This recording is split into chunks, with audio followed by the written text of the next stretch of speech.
And I want to start with you all with a question. Did you know if you're white, you're probably going to struggle to provide help to those in need after a major disaster? Who knew, eh? Well, that's the conclusion from comments made by the Chief Executive of the British Red Cross, Mike Adamson, commenting on how his charity struggled with the Grenfell disaster because its workforce is too white. Quotes, "There is no escaping the fact that with shining exceptions, such as our refugee services, we are nowhere near as diverse as we need to be," he said. And he went on, quotes, "There is a risk that in a very diverse community like Grenfell, an organisation with the words British and Cross in its title is confused with a Christian establishment organisation," close quotes. Pretty frightening, therefore, that it falls to me to tell the boss that his organisation was actually set up in Switzerland and the cross was the reverse of the Swiss flag. Nothing to do with the church. If he wasn't such a well-meaning Wally, this man could get you really quite cross.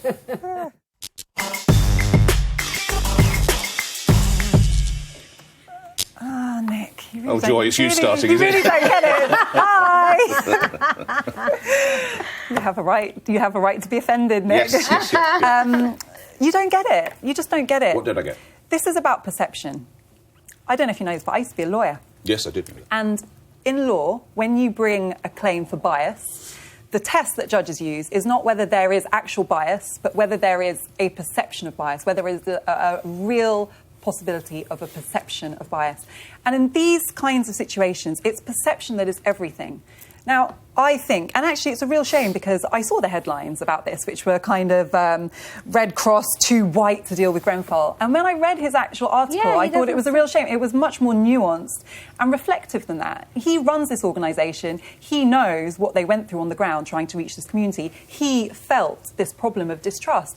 The reason that exists is because the people in Grenfell felt that they are not reflected, that they don't have a voice, that they're not represented. Now, you can't tell people, as you've just been lecturing me, how to feel.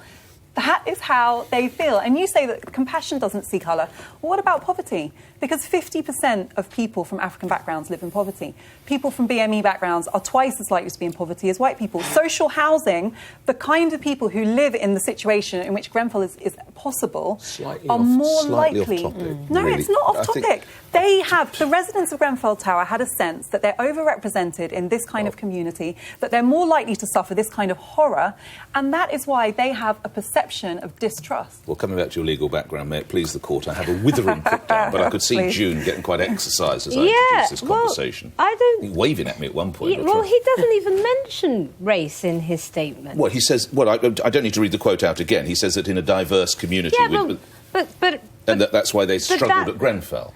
But I think to make the assumption that he only means too white is... I don't get where the papers are going with that, because his comment was really based on religion, and as you say, he's wrong in what he was saying in that. He's wrong, which is pretty frightening, actually. So I don't understand why the press made that assumption. Well, you called him a Wally. Now, I think you're being deeply unfair there, because he didn't have to write this at all.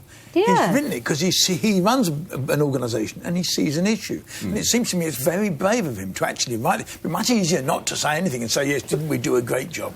What he actually said was, look, some of this community didn't trust us. They didn't think we were there for them.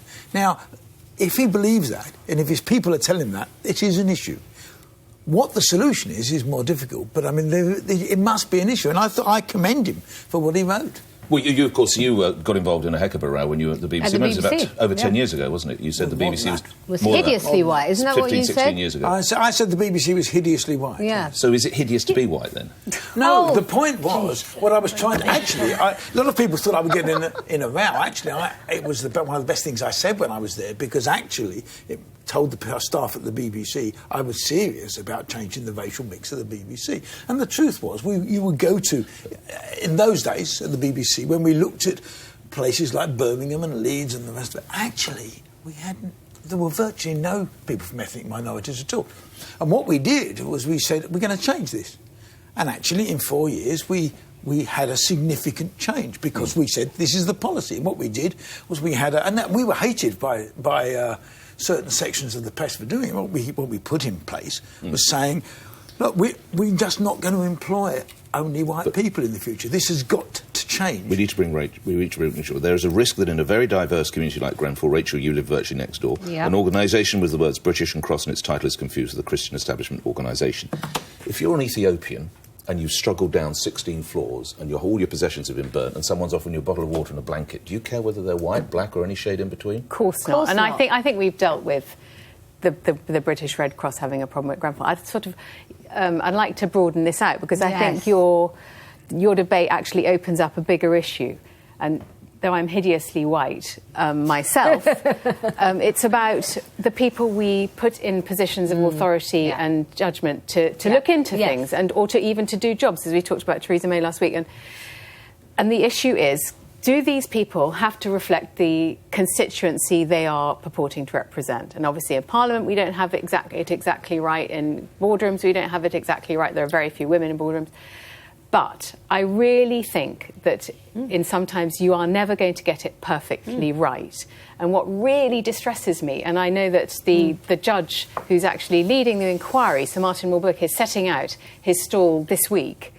And I caught a bit of it, and I think he's doing an extremely good job. And when it comes to really highly politicised disasters or tragedies that we've seen in June with Grenfell, I think even if you had Kofi Annan, Nelson Mandela, Princess Diana and Mother Teresa sitting on the panel, people would still say it wasn't right and that, they were not the right people to do the job. So what I'd like to finish in saying is British Red Cross is there to do a job. Let it get on with the job. We appoint people to do jobs. Please let them get on with it. Otherwise, what we do is we get distracted in this endless echo chamber of, are they the right people? It's all about leadership challenges and, whether they're the right personnel, and nothing ever gets done. So I beg everyone just to let people get on with their jobs. The only thing I would add to that, Rachel, is all of the research, all of the data shows that when you have a diverse workforce, when you have a diverse group dealing with an issue, you get better results. Of course. And I think with a community like Grenfell, it would be absolutely insane to not have a diverse group put to actually help deal and solve this issue. So I get your point, but I do think that we need to make sure that we've got... Look at the child abuse one. You hadn't... it never happened for years because people kept saying it was the wrong judge in charge. You can't compare this with that. I think we need to make sure we have a broad perspective of people and people who actually do understand what it feels like for the residents of Grenfell. I mean, June's an expert on diversity. She's just written a book about the benefits of having diverse I'm all for diversity. I think, Rachel... I think our show shows what I feel like you're missing... I hear what you're saying, but what I think you're missing is, for me, this is where we get opportunities to improve. It's when things hit rock bottom. It's when you get the death of Stephen Lawrence that the police then take a serious look at the need to recruit black officers. The charity sector is very white. The legal sector is very white. The judiciary is almost completely white. These are long-running problems. Just to add, it's not that it's just white. It's also very... Yes, elitist too. It's a class so for me, issue. diversity is across the board. But in the end, what we should... White isn't the issue. We should judge the result of the inquiry on basically what it says. But this is where perception comes in. Well, perception because I'm not saying that this judge, for example, can't do a good job. Yes, but a lot of people are saying he can't do it because he's a white upper-class male. He's never lived in a council. And he's never lived in a council. It's their perception that they don't see themselves reflected in any of the institutions which control their lives. So they don't feel represented. And I think in a democracy we should be able to understand why you should be able to feel represented in the institutions. When you go for a surgery, an act of surgery, would you insist that the surgeon was from a Ghanaian background as well to reflect your own ethnicity? No,